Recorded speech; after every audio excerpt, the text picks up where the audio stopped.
Hello दोस्तों, कैसे आप सभी। उम्मीद करते हैं कि अच्छे होंगे, स्वस्थ होंगे, मस्त होंगे। आज 3 सितंबर 2024 दिन मंगलवार का हिंदी तिथि भाद्रपद कृष्ण अमावस्या। दरअसल अमावस्या तिथि 7:25 आज सुबह तक, इसके बाद फिर प्रतिपदा लागू हो जाएगी। और आइए बात करते हैं आज के मुख्य समाचार, बड़ी खबरें, देश और दुनिया का ताजा अपडेट लेकर हाजिर हो गए। आज का ये वीडियो भी बहुत ज्यादा स्पेशल होने वाला है। किसान भाइयों के लिए, युवाओं के लिए, माताओं और बहनों के लिए, कर्मचारियों के लिए, पढ़ने वाले बच्चों के लिए, आम जनता से जुड़े कई महत्वपूर्ण फैसले भी जानेंगे। अलग अलग राज्यों की ओर से, सरकारों की ओर से बड़ी घोषणाएं, जानकारियां, अपडेट भी देखेंगे। वीडियो में आपको बहुत मजा आने वाला है। काम की बड़ी खबरें, अपडेट, जानकारियां देखने वाले हैं। पूरा वीडियो आप ध्यान से आखिर तक जरूर देखते रहिएगा, है ना। तो बिना टाइम विलंब के शुरुआत करते हैं आज की पहली बड़ी खबर। केरल में राष्ट्रीय स्वयंसेवक संघ की यानी आरएसएस की 3 दिनों तक मंथन बैठक चली है। पलक्कड़ में हुई इस बैठक में संघ प्रमुख मोहन भागवत ने भी हिस्सा लिया और इस बैठक में आरएसएस प्रमुख मोहन भागवत ने आरएसएस समन्वय बैठक के समापन पर बड़ा बयान दिया। संघ प्रमुख मोहन भागवत ने कहा कि हिंदू समाज के इतर भी अन्य समाज के अच्छे लोगों से संपर्क रखना है और उनके साथ समन्वय स्थापित करना है। मजबूत भारत विश्व के कल्याण के लिए होगा। उन्होंने कहा कि जो विकसित भारत नहीं देखना चाहते हैं, खासकर उनसे सतर्क रहना होगा। बंगाल में महिला डॉक्टर के खिलाफ हिंसा की घटना पर पूरे देश में उबाल है और अब आरएसएस ने भी महिला डॉक्टर के इस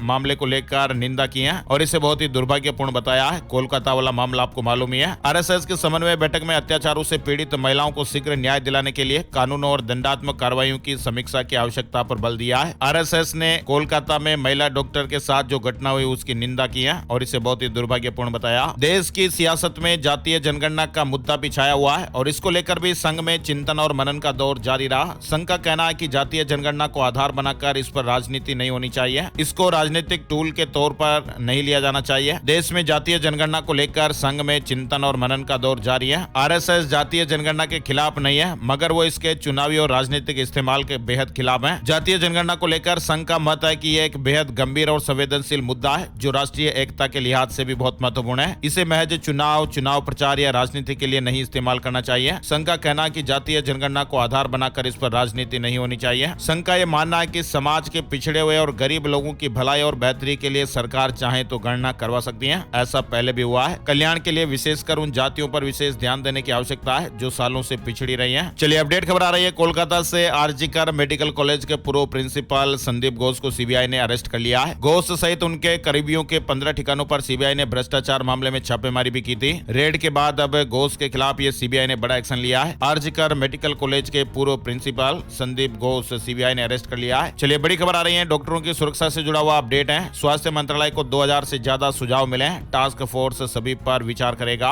और जल्दी मीटिंग होने वाली है। देश भर के अस्पतालों और मेडिकल कॉलेजों में डॉक्टरों की सुरक्षा को लेकर चिंता बढ़ती जा रही है और डॉक्टरों की सुरक्षा के लिए अलग अलग कदम भी उठाए जा रहे हैं। स्वास्थ्य मंत्रालय ने भी एक राष्ट्रीय पोर्टल पर लोगों से सुझाव मांगे थे और अब तक इस पर 2000 से अधिक सुझाव मिल चुके हैं। और कोलकाता मामले में डॉक्टरों के प्रदर्शन 24वें दिन भी जारी रहा। पुलिस कमिश्नर का इस्तीफा मांगा है। भाजपा कार्यकर्ताओं पर वाटर कैनन भी चलाई। कोलकाता के मामले में 24वें दिन कोलकाता में राजनीतिक दलों और डॉक्टरों का विरोध प्रदर्शन देखा गया और ये जारी है। और बंगाल से जुड़ी खबर है, दुष्कर्म के दोषी के लिए मृत्युदंड 21 दिनों के भीतर जांच पूरी होगी। आज मसौदा विधेयक पेश करेगी सरकार। इस मसौदे में कई तरह के नए प्रावधान किए गए हैं जो सख्त से सख्त सजा दिलाएंगे। और टीएमसी ने 3 बड़े चैनलों का बॉयकॉट किया है। डिबेट में प्रवक्ता नहीं बेचने का भी ऐलान किया गया है। तृणमूल कांग्रेस ने देश के 3 बड़े चैनलों का बहिष्कार करने का ऐलान किया है। पार्टी ने ट्विटर अकाउंट पर भी इसकी जानकारी शेयर की। अपने आधिकारिक एक्स अकाउंट पर टीएमसी ने इससे जुड़ा बयान जारी किया और जिन चैनलों का पार्टी ने बहिष्कार किया उनमें एबीपी आनंदा, रिपब्लिक और टीवी9 का नाम शामिल है। वहीं देखिए बड़ी खबर, 2000 के नोट पर आरबीआई का अपडेट आया है। 97.96% नोट बैंकों में वापस आ चुके हैं। अब केवल 7261 करोड़ रुपए के नोट प्रचलन में या फिर लोगों के पास पड़े हुए हैं। सोमवती अमावस्या से जुड़े अपडेट्स भी चल रहे हैं। गंगा घाटों पर भक्तों का सैलाब देखने को मिला है। हरिद्वार और प्रयागराज के गंगा घाटों पर श्रद्धालुओं की भारी भीड़ उमड़ी। पुण्य प्राप्ति की चाह और पितरों के मोक्ष के लिए भक्तों ने गंगा स्नान किया, नर्मदा स्नान भी किया। ओंकारेश्वर ज्योतिर्लिंग के दर्शन करने के लिए भी भक्तों की भीड़ उमड़ी। कामदगिरी परिक्रमा के लिए भी श्रद्धालु उमड़े। 9 लाख ने दर्शन किए, 1000 जवान तैनात रहे। चित्रकूट में भी सोमवती अमावस्या पर श्रद्धालुओं की भारी भीड़ देखने को मिली। चलिए बड़ी खबर है, एनएचएआई 100 टोल प्लाजा की ट्रैकिंग करेगा। ट्रैकिंग की लाइव मॉनिटरिंग भी होगी, सफर बेहतर होगा। National highway authority of India यानी एनएचएआई अब देश के 100 टोल प्लाजा की निगरानी जीआईएस आधारित सॉफ्टवेयर के जरिए करने जा रही है। इससे टोल प्लाजा पर गाड़ियों की लंबी कतार को पहचानने से लेकर लाइव मॉनिटरिंग तक की जा सकेगी और टोल की रियल टाइम मॉनिटरिंग भी होगी, है ना। और मोदी कैबिनेट के बड़े फैसले आप देख पा रहे हैं। मोदी कैबिनेट ने किसान भाइयों के लिए 7 बड़े ऐलान किए। 13,966 करोड़ रुपए की योजनाओं को मंजूरी मंजूरी दी गई है। सरकार ने कहा कि किसानों के जीवन को बेहतर बनाने और उनकी आय बढ़ाने के उद्देश्य से ये फैसले लिए गए हैं। कौन कौन सी योजनाओं को मंजूरी मिली है? डिजिटल कृषि मिशन, ये पहला महत्वपूर्ण निर्णय रहा। डिजिटल कृषि मिशन स्थापित किया जाएगा। खाद्य और पोषण सुरक्षा के लिए फसल विज्ञान, कृषि शिक्षा, प्रबंधन और सामाजिक विज्ञान को सुदृढ़ बनाया जाएगा। सतत पशुधन स्वास्थ्य और उत्पादन, बागवानी का सतत विकास, कृषि विज्ञान केंद्र का सुदृढ़ीकरण, प्राकृतिक संसाधन प्रबंधन, इसको लेकर अपडेट आया है ना। और अब 20 मिनट में किसान भाइयों को लोन मिल पाएगा। अन्नदाताओं के लिए मोदी सरकार ने 7 बड़े फैसले लिए, उसमें अपडेट है। डिजिटल कृषि मिशन और फसल विज्ञान के लिए योजना तो शामिल है। किसानों को अब कर्ज के लिए यानी लोन के लिए ज्यादा वक्त नहीं लगेगा और 20 मिनट में उन्हें ये लोन मुहैया करा दिया जाएगा। मोदी कैबिनेट ने रेलवे के लिए भी बड़ा ऐलान किया। इंदौर से मुंबई को जोड़ेगी नई रेल लाइन, 1000 गांवों को फायदा मिलेगा। और मोदी कैबिनेट ने नई सेमीकंडक्टर यूनिट के प्रस्ताव को भी मंजूरी दी है। गुजरात में 3000 करोड़ से अधिक का निवेश होगा। गुजरात के साणंद में नई सेमीकंडक्टर यूनिट स्थापित की जाएगी। मोदी कैबिनेट ने इसके लिए कायंस सेमीकॉन प्राइवेट लिमिटेड के प्रस्ताव को मंजूरी दे दी है ना। और वहीं देखिए आप बड़ी खबर पेरिस पैरालंपिक से जुड़ी हुई है। नीतीश कुमार ने बैडमिंटन में गोल्ड जीता। योगेश ने डिस्कस थ्रो में सिल्वर दिलाया। पीएम मोदी ने बधाई दी है। दरअसल पेरिस पैरालंपिक में भारत ने दूसरा गोल्ड मेडल जीत लिया है। बैडमिंटन मेंस सिंगल्स की SL3 कैटेगरी में नीतीश कुमार ने यह फाइनल जीता। ग्रेट ब्रिटेन को हराया गया। भारत को पैरालंपिक गेम्स में शूटर अवनी लेखरा ने पहला गोल्ड मेडल दिलाया।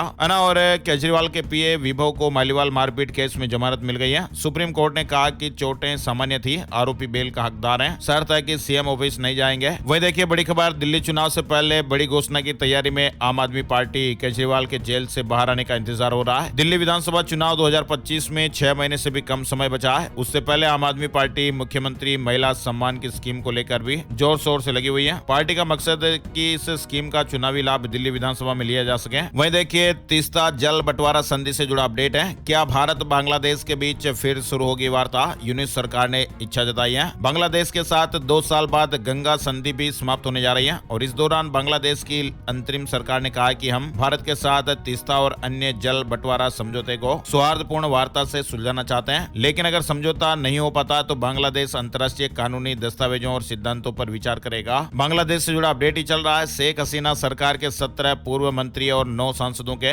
बांग्लादेश छोड़ने पर रोक लगा दी गई है। ढाका कोर्ट का यह आदेश है। वहीं बांग्लादेश से जुड़ा अपडेट देखिए, अमेरिका ने जताई बांग्लादेशी अल्पसंख्यकों को लेकर चिंता। राजनयिक ने मोहम्मद यूनुस से मुलाकात की है। चलिए आगे बढ़ते हैं दोस्तों, बड़ी खबर आ रही है। सुप्रीम कोर्ट की ओर से बुलडोजर एक्शन पर सुप्रीम कोर्ट गाइडलाइन जारी करेगा। सुझाव मांगे, कहा कि सिर्फ आरोपी होने पर किसी का घर नहीं गिरा सकते, दोषी हो तब भी नहीं। सुप्रीम कोर्ट में सोमवार को देश भर में आरोपियों के खिलाफ बुलडोजर कार्रवाई पर सुनवाई हुई। सुप्रीम कोर्ट ने कहा कि अगर कोई सिर्फ आरोपी है तो प्रॉपर्टी गिराने की कार्रवाई कैसे की जा सकती है। जस्टिस विश्वनाथन और जस्टिस BR गवई की बेंच ने कहा अगर कोई दोषी भी हो तब भी ऐसी कार्रवाई नहीं की जा सकती है। दरअसल सुप्रीम कोर्ट जमीयत उलेमा हिंद की याचिका पर सुनवाई कर रही है और इसमें आरोप लगाया गया था कि बीजेपी शासित राज्यों में मुसलमानों को निशाना बनाया जा रहा है और बुलडोजर एक्शन लिया जा रहा है। अब इस मामले की सुनवाई 17 सितंबर को होगी। चलिए बड़ी खबर है, सुप्रीम कोर्ट ने जाति जनगणना पर सुनवाई से इंकार किया। याचिकाकर्ता ने जनसंख्या के आंकड़ों की जल्द गणना करवाने की मांग की थी। फिलहाल सुप्रीम कोर्ट ने 2 सितंबर को जाति जनगणना करवाने की मांग वाली एक याचिका पर सुनवाई करने से इंकार कर दिया है और कहा कि जाति जनगणना एक नीतिगत मामला है और यह मुद्दा केंद्र सरकार के अधिकार क्षेत्र में आता है। बंगाल में ओबीसी सर्टिफिकेट रद्द मामले पर सुप्रीम कोर्ट में सुनवाई। पिछली सुनवाई में सिब्बल ने कहा था कई दस्तावेज पढ़ने हैं, वक्त चाहिए। शंभू बॉर्डर अभी नहीं खुलेगा, सुप्रीम कोर्ट ने कमेटी बनाई। ये ट्रैक्टर हटाने के लिए किसानों से बात करेगी, कहा कि मुद्दों का राजनीतिकरण ना हो। हरियाणा पंजाब का शंभू बॉर्डर अभी नहीं खुलेगा। सोमवार को इस मामले में सुप्रीम कोर्ट में सुनवाई हुई। सुप्रीम कोर्ट ने कहा कि हम हाई पावर कमेटी गठित कर रहे हैं लेकिन कोई मुद्दे तय नहीं कर पा रहे हैं, ये अधिकार कमेटी को दे रहे हैं। भाजपा सदस्यता अभियान शुरू हो गया। पहली सदस्यता मोदी ने ली। कहा कि पहले कार्यकर्ता जेल में रहते थे या बेल पर, सत्ताधारियों के जुल्म सहकर यहाँ तक पहुंचे। चलिए आगे बढ़ते हैं, बड़ी खबर देखिए। पश्चिम बंगाल विधानसभा का स्पेशल सत्र, बीजेपी की मृतक ट्रेनी डॉक्टर को सदन में श्रद्धांजलि। कनाडाई पीएम ट्रूडो को स्टील वर्कर ने फटकार लगाई। कहा कि 40% टैक्स लिया,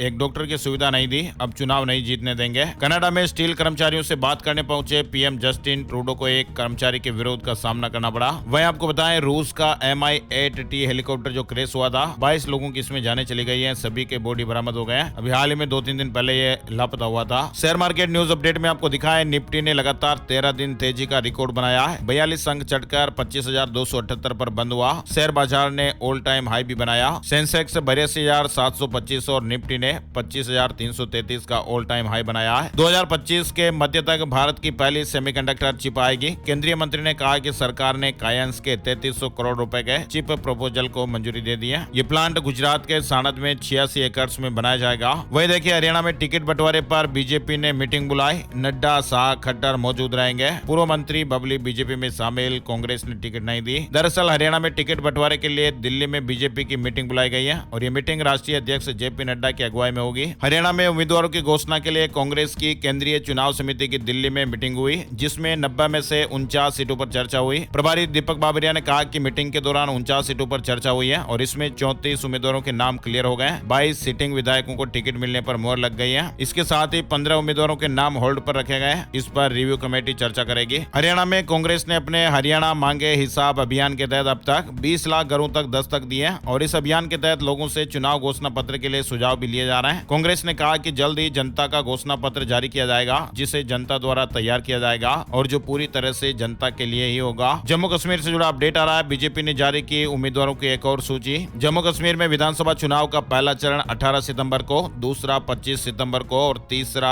1 अक्टूबर को होगा। वोटों की गिनती 8 अक्टूबर को होगी। वहीं देखिए कांग्रेस ने जारी किए 6 उम्मीदवारों के नाम। जम्मू कश्मीर से जुड़ा अपडेट है। Badminton star Saina Nehwal arthritis से जूझ रही है। कहा कि रिटायरमेंट के बारे में भी सोच रही हूँ। लंदन ओलंपिक में ब्रॉन्ज जीता था। भारत की स्टार बैडमिंटन खिलाड़ी साइना नेहवाल अर्थराइटिस से जूझ रही है। 34 साल की साइना ने सोमवार को इस बात का खुलासा किया। और टाटा कर्व का पेट्रोल डीजल वर्जन लॉन्च हो गया। शुरुआती कीमत 10 लाख रुपए। ये भारत की पहली कार जिसमें आईसी और इलेक्ट्रिक ऑप्शन मिलेगा। टाटा मोटर्स ने 2 सितंबर को कर्व के पेट्रोल और डीजल वेरिएंट को लॉन्च कर दिया है। मध्य प्रदेश के सरकारी कर्मचारी पेंशनर्स को आयुष्मान जैसी सुविधा मिलेगी। किडनी ट्रांसप्लांट जैसी गंभीर बीमारी के लिए 10 लाख रुपए तक कैशलेस इलाज की सुविधा मिलेगी। योजना का ड्राफ्ट तैयार हो गया है। उत्तर प्रदेश, हरियाणा और राजस्थान सरकार की तरह ही मध्य प्रदेश सरकार भी अब सरकारी कर्मचारियों के लिए इलाज की आयुष्मान योजना जैसी स्कीम लाने जा रही है और सरकार ने इसका ड्राफ्ट भी तैयार कर लिया है। 5 लाख रुपए तक सामान्य और 10 लाख रुपए तक गंभीर बीमारियों के लिए कैशलेस इलाज की सुविधा मिलेगी। योजना का लाभ लेने वाले कर्मचारियों से अंशदान लिया जाएगा।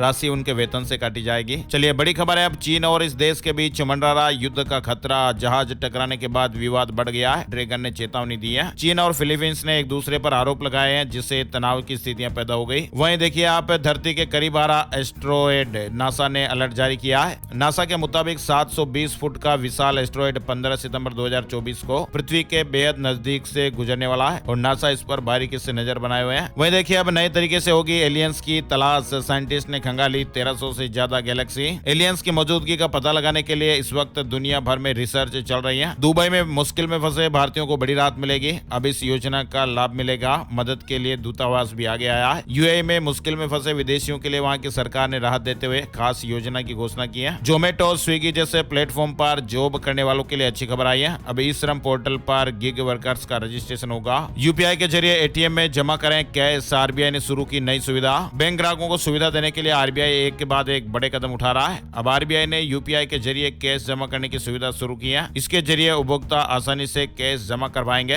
बड़ी खबर आ रही है। एनएमसी ने एमबीबीएस करने वाले छात्रों के लिए जरूरी दिशा निर्देश जारी कर दिए और इसी सेशन से लागू होंगे। एनएमसी ने एमबीबीएस करने जा रहे छात्रों के लिए बेहद ही महत्वपूर्ण दिशा निर्देश जारी किए हैं। तमिलनाडु सरकार ने गूगल के साथ एमओयू साइन किया है। कंपनी राज्य में आर्टिफिशियल इंटेलिजेंस लैब बनाएगी। 20 लाख युवाओं को एआई में स्किल किया जाएगा। बाड़मेर में फाइटर प्लेन मिग-29 क्रैश हो गया। धमाके के साथ आग लग गई। हादसे से पहले ही सुरक्षित निकाल लिए गए थे दोनों पायलट। मारुति सुजुकी ने अगस्त में 1,82,000 गाड़ियां बेची हैं। ये पिछले साल से 4% कम है। टाटा मोटर्स की सेल भी 8% कम हुई है। अगस्त 2024 में टाटा मोटर्स की बिक्री में गिरावट आई है। पिछले साल के मुकाबले 3% कम बिकी गाड़ियां। मारुति सुजुकी ने फेस्टिव सीजन आते ही बड़ा तोहफा दिया है। अल्टो, K10 और एस्प्रेसो में दामों में कटौती की गई है। चलिए आगे बढ़ते हैं। अपडेट खबर देखिए। अगस्त 2024 में जमकर बिकी हीरो और बजाज की गाड़ियां। दोनों की बिक्री में जबरदस्त उछाल देखा गया है। हीरो मोटोकॉर्प की बिक्री में 4.84% की बढ़ोतरी हुई है। बजाज ऑटो की बिक्री में 16% की सालाना बढ़ोतरी देखी गई। बड़ी खबर देखिए। राजस्थान में करीब 7,000 पंचायतों के चुनाव टल सकते हैं। राजस्थान में आसान नहीं, 1 स्टेट 1 इलेक्शन। कोर्ट में भी ये मामला अटक सकता है। राजस्थान में पंचायती राज संस्थाओं और शहरी निकायों के एक साथ चुनाव कराना मुश्किल है। मामला कानूनी पेचीदगियों में उलझ गया है। राज्य सरकार 1 स्टेट 1 इलेक्शन को लेकर कैबिनेट सब कमेटी बनाने जा रही है। इसके लिए सीएमओ प्रस्ताव भेजा गया है और विधि विभाग के स्तर पर अलग से मंथन चल रहा है। एक साथ चुनाव करवाने के लिए अगले साल होने वाले पंचायत चुनाव टालने पड़ेंगे। सरकार इसके लिए कानूनी रास्ता भी तलाश रही है। मणिपुर में एक बार फिर से हिंसा देखने को मिली है। गोलीबारी में 2 लोगों की जानें चली गई है। 9 लोग घायल हो गए। पुलिस का दावा उग्रवादियों ने ड्रोन से बम गिराए। जम्मू में आतंकियों की फायरिंग से एक जवान शहीद हो गया। मिलिट्री स्टेशन पर छिपकर गोली चलाई। सेना और पुलिस का सर्च ऑपरेशन जारी है। भारत बांग्लादेश में हुए समझौते रद्द कर सकती है यूनूस सरकार। मंत्री बोले जो हमारे हित में नहीं उस पर विचार करेंगे। व्रत पर्व का ये महीना है। 6 तारीख को हरतालिका तीज, 7 से 17 तारीख तक गणेश उत्सव चलेगा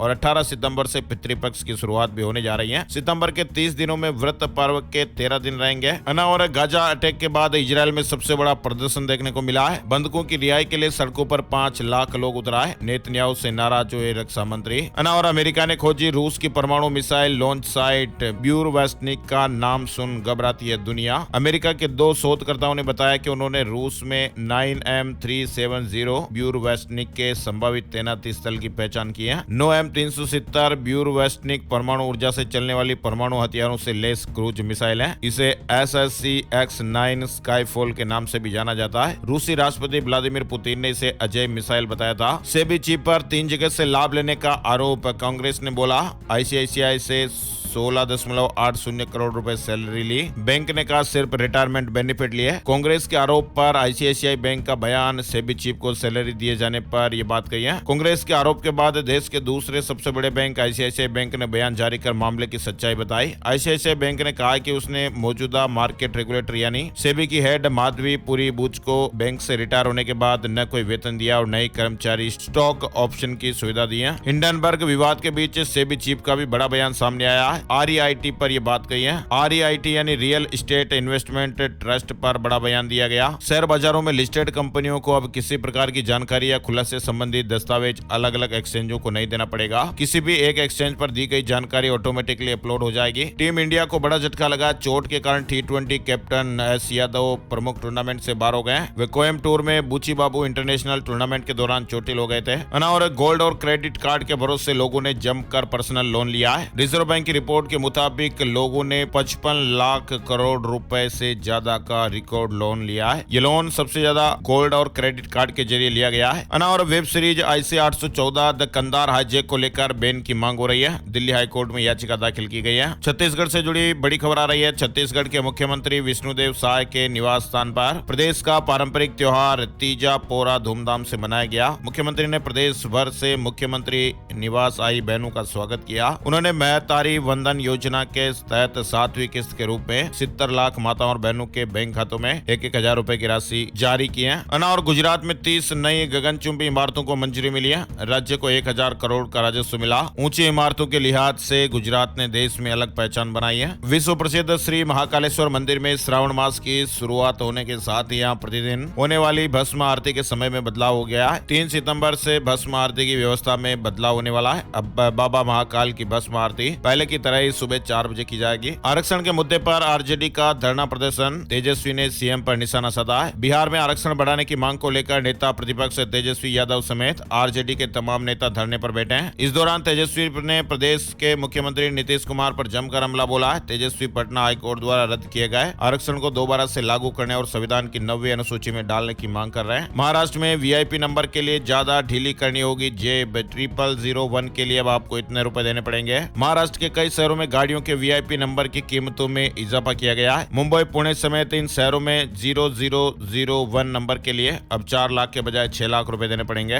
VIP नंबरों की सूची में राज्य के परिवहन विभाग ने 240 नंबरों को चिन्हित किया है। मध्य प्रदेश से जुड़ी खबर है। मध्य प्रदेश में राजस्व महाअभियान 2.0 का सफल समापन हुआ है। अगला चरण जल्द ही शुरू होगा। मध्य प्रदेश में राजस्व मामलों के त्वरित निराकरण के लिए 18 जुलाई से 31 अगस्त तक राजस्व महाअभियान 2.0 आयोजित किया गया था। नामांतरण, बंटवारा, अभिलेख दुरुस्ती और नक्शा तरमीम के कुल 49,15,311 मामले निपटाए गए। मुख्यमंत्री मोहन यादव ने इस उपलब्धि पर प्रसन्नता जताई है और इसके लिए उन्होंने प्रदेश की जनता को बधाई भी दी। और गाजा सीज फायर डील के लिए बाइडेन चिंतित। जल्द ही हमास इजरायल के सामने पेश होगा नया प्रस्ताव। स्वीडन में अब बच्चे नहीं देख पाएंगे घंटों स्मार्टफोन और टीवी। स्वास्थ्य मंत्री ने इस वजह से रोक लगाई है। स्वीडन के स्वास्थ्य मंत्री ने 18 साल तक के बच्चों के लिए स्क्रीन देखने की समय सीमा तय कर दी है। स्वास्थ्य एजेंसी ने कहा कि 2 साल से कम कम उम्र के बच्चों को डिजिटल मीडिया और टेलीविजन से पूरी तरह दूर रखा जाना चाहिए। साथ ही 2 से 18 साल तक के बच्चों के लिए भी इसमें सिफारिश की गई है। 2 से 5 साल की उम्र के बच्चों को स्क्रीन पर एक दिन में अधिकतम 1 घंटे तक ही सीमित रखा जाना चाहिए। वहीं 6 से 12 साल के बच्चों को स्क्रीन के सामने 1 या 2 घंटे से ज्यादा नहीं बिताना चाहिए। इससे ज्यादा अगर टाइम बिताएंगे तो फिर स्वास्थ्य को नुकसान, नींद में कमी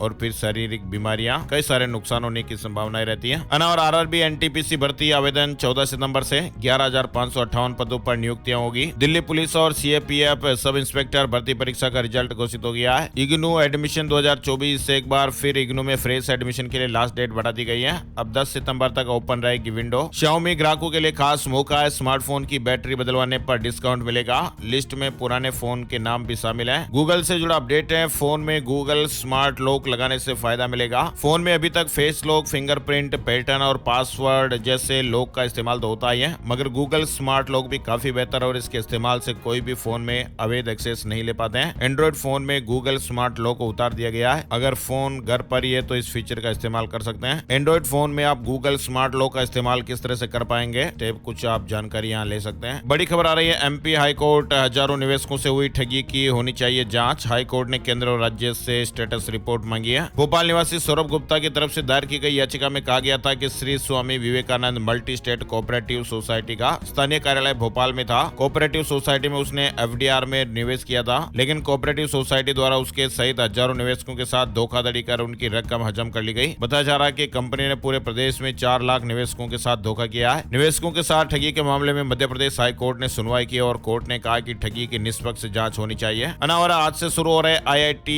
JAM 2025 के लिए रजिस्ट्रेशन, प्रवेश परीक्षा के लिए आवेदन की शुरुआत हो गई है। मौसम और मानसून से जुड़े अपडेट भी आए हैं। वैष्णो देवी के रास्ते में लैंडस्लाइड, 2 महिलाओं की जान चली गई, 1 जख्मी हो गई। आंध्र प्रदेश और तेलंगाना में बाढ़ से 19 लोगों की जानें चली गई हैं। देश में बारिश का दौर जारी है। मध्य प्रदेश और गुजरात समेत 6 राज्यों में बहुत भारी बारिश का अलर्ट है। इसी बीच जम्मू कश्मीर के रियासी जिले में माता वैष्णो देवी मंदिर के नए मार्ग पर सोमवार को लैंडस्लाइड होने से 3 तीर्थयात्री गंभीर रूप से घायल हो गए। इसमें से 2 महिला यात्रियों की जानें चली गई हैं। इधर आंध्र प्रदेश और तेलंगाना में भारी बारिश के चलते बाढ़ जैसे हालात बन गए। मौसम विभाग ने दिल्ली में आज के लिए बारिश का येलो अलर्ट जारी किया है। आसमान में हल्के बादल छाए रहेंगे। वहीं चमोली जिले में रविवार रात को हुई बारिश से बद्रीनाथ हाईवे, पागल नाला, पाताल गंगा, छिनका, नंदप्रयाग सहित अन्य जगहों पर मलबा आने से रास्ता बंद हो गया था और सोमवार को बद्रीनाथ और हेमकुंड साहिब जाने वाले करीब 2000 तीर्थयात्री जगह जगह फंसे रहे। दोपहर करीब 12 बजे आवाजाही शुरू हुई। राजस्थान मानसून अपडेट में देखिए, जयपुर और अलवर में तेज बारिश देखने को मिली है। मौसम वैज्ञानिकों ने सितंबर में औसत से ज्यादा बारिश होने का अनुमान जताया है और इसकी शुरुआत सितंबर के पहले ही दिन हो गई। जयपुर में सोमवार को भी बरसात देखने को मिली। 29 जिलों में बारिश का येलो अलर्ट। अगले 4-5 दिन मानसून एक्टिव रह सकता है। राजस्थान में तेज बारिश ने 13 साल का रिकॉर्ड तोड़ दिया है। 238 बांध ओवरफ्लो हो गए हैं। और एमपी मानसून अपडेट में देखिए, भोपाल, इंदौर समेत 12 जिलों में बारिश। तवा और केरवा डैम के 3-3 गेट खोले गए। 14 जिलों में तेज बरसात का अलर्ट। बिहार मानसून अपडेट, सितंबर में मानसून एक्टिव लेकिन अगस्त जैसी बारिश नहीं। 19 जिलों में बूंदाबांदी की संभावना।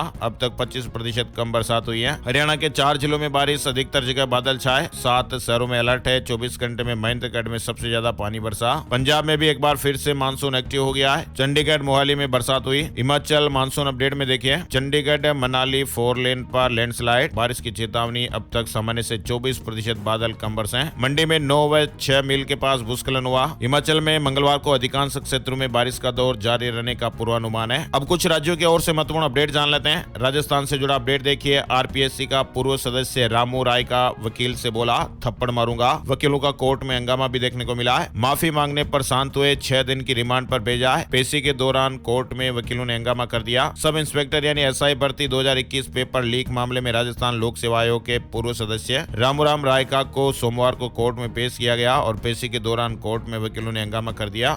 दरअसल वकीलों ने आरोप लगाया था कि रायका ने एक वकील को थप्पड़ मारने का इशारा किया। रामूराम रायका ने वकील से माफी मांगी। इसके बाद ये मामला शांत हुआ। फिलहाल कोर्ट ने रायका को 6 दिन की पुलिस रिमांड पर भेज दिया है। वहीं आपको बताएं, आरपीएससी में 5वीं रैंक और एसओजी ने एग्जाम लिया तो फेल। आयोग के पूर्व सदस्य की जो बेटी है उसने 200 में से 24 नंबर लाई है। ट्रेनी एसआई को शेर सिंह यूनिक ने पेपर दिया था। राजस्थान के 17 नए जिलों की समीक्षा पर कैबिनेट सब कमेटी की बैठक खत्म हो गई है। कमेटी की बैठक में नए जिलों को लेकर विस्तार से चर्चा की गई। इस बैठक में जिलों को लेकर कोई फैसला नहीं हुआ है। ये तय हुआ है कि 15 दिनों बाद दोबारा सब कमेटी की बैठक बुलाई जाएगी। उदयपुर से आगरा के लिए वंदे भारत ट्रेन शुरू हो गई है। जयपुर केवल 3 दिन जाएगी। मानसून में बच्चों की बीमारियों में भी इजाफा देखने को मिल रहा है। अस्पतालों में मरीजों की भीड़ देखने को मिल रही है। ओपीडी में 30 से 40% तक की बढ़ोतरी हो गई है। राजस्थान के इन परिवारों को 2 से 10 रुपए प्रति वर्ग मीटर में प्लॉट मिलेगा। राजस्थान में आवासहीन परिवारों को रियायती दर पर 300 वर्ग गज जमीन आवंटित करने की दरें तय कर दी गई है। वहीं देखिए राजस्थान में श्रद्धालुओं के लिए अच्छी खबर है। रामदेवरा मेले के लिए 10 दिन में दौड़ेंगी 120 बसें। 10 बसें बीकानेर आगार से भी चलेंगी। राजस्थान का भीलवाड़ा अब नगर निगम, पहले महापौर बने राकेश पाठक। स्वायत्त शासन विभाग ने आदेश जारी कर दिया है। वित्त मंत्री ने बजट में घोषणा की थी।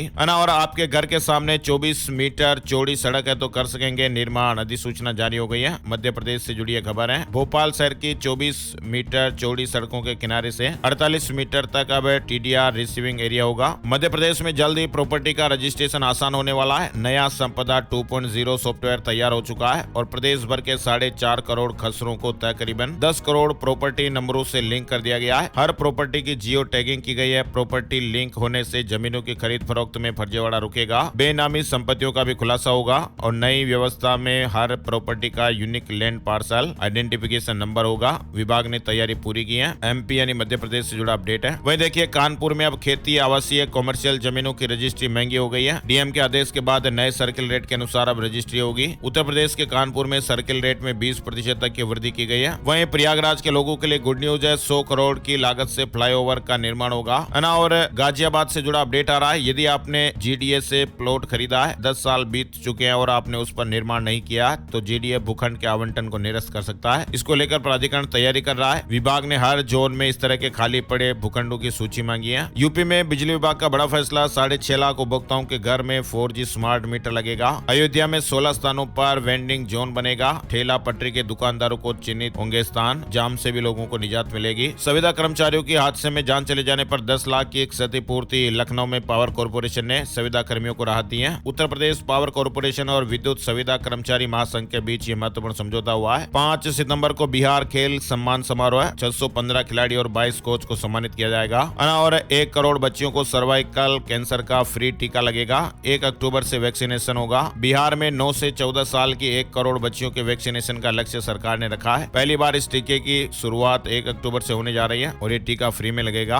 और बिहार में आरक्षण बढ़ाने पर पटना हाईकोर्ट के फैसले के खिलाफ सुप्रीम कोर्ट पहुंची आरजेडी। डेंगू का हॉटस्पॉट बना पटना, 24 घंटे में 16 मामले। रविवार को बिहार में डेंगू के 34 मरीज मिले। अब तक 762 मामले सामने आ चुके हैं। और बिहार राज्य अराजपत्रित कर्मचारियों ने हंगामा किया। एनपीएस यूपीएस लागू करने के विरोध में सरकारी कर्मचारियों का प्रदर्शन। ओपीएस लागू करने की मांग हो रही है। पंजाब में अमृतसर के ब्यास में स्थित डेरा राधा स्वामी के मुखी गुरिंदर सिंह ढिल्लों ने अपना उत्तराधिकारी चुन लिया है। उन्होंने 45 वर्षीय जसदीप सिंह गिल को अपना उत्तराधिकारी बनाया है। झारखंड में फिलहाल उत्पाद सिपाही भर्ती प्रक्रिया स्थगित की गई है। नियमावली भी बदली। 12 छात्रों की जान चले जाने के बाद सीएम ने यह बड़ा फैसला लिया है। साथ ही दौड़ के पहले अभ्यर्थियों को नाश्ता और फल उपलब्ध कराने के भी आदेश दिए गए और अगले 3 दिनों के लिए भर्ती प्रक्रिया को स्थगित करने का आदेश जारी हुआ है। अब बात करते हैं gold price today, silver price today, सोने चांदी के भाव। चांदी 2643 रुपए गिरकर 82,376 रुपए प्रति किलो पर आई। सोना 521 रुपए की गिरावट के साथ 71,437 रुपए प्रति 10 ग्राम पर आ गया है। और आइए बात करते हैं आज 3 सितंबर का राशिफल कैसा रहेगा। 3 सितंबर मंगलवार के ग्रह नक्षत्र सिद्ध योग बना रहे हैं, जिससे मेष और वृष राशि वालों को नौकरी बिजनेस में मेहनत के मुताबिक सफलता मिलेगी। कर्क राशि के नौकरी पेशा लोगों को विशेष अधिकार मिल सकते हैं, साथ ही काम भी बहुत बढ़ सकता है। धनु राशि वालों का रुका हुआ निजी काम पूरा हो सकता है। मकर राशि वालों के दिन की शुरुआत अच्छी खबर से होगी। बिजनेस में नए एग्रीमेंट भी हो सकते हैं। मीन राशि वालों को उधार दिया हुआ पैसा मिल सकता है। इसके अलावा बाकी राशियों पर सितारों का मिला जुला असर रहेगा,